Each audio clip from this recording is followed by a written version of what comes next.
Patay ang dalawang hinihinalang karnaper. Nakipagbarilan umano sila sa mga pulis sa Payata sa Quezon City. Nakatakas naman ang dalawa nilang kasamahan. Nakatutok si Jay Sabale. Silipin ko muna siya. Tasatan ko na. Tasatan ko na.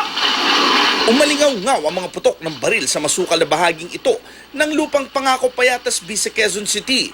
Matapos dito, magtakbuhan ng 4 na sospek na umunoy nagkakatay ng truck.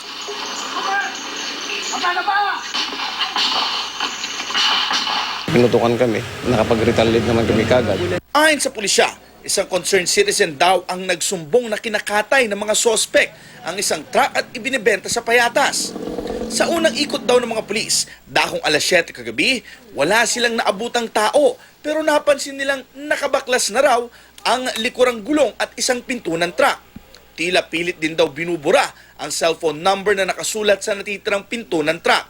Alas 12 ng hating gabi, may nagsabi raw na may mga tao na muli sa truck. Kaya muli itong binalikan ng mga pulis at doon na raw nangyari ang barilan. Nung nagpulasan, siyempre umabol po kami.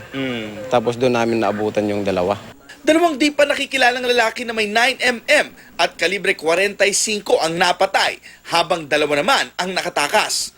Nakuha sa loob ng truck ang 4 na sachet ng hinihinalang shabu, 2 sachet ng hinihinalang marijuana at ilang drug paraphernalia. Patuloy naman ang manhunt operations sa mga nakatakas na sospek. Inaalam na rin ng pulisya kung sino ang may-ari ng truck para matukoy kung nakaw nga ang naturang sasakyan. Jay Sabale, nakatutok, 24 oras.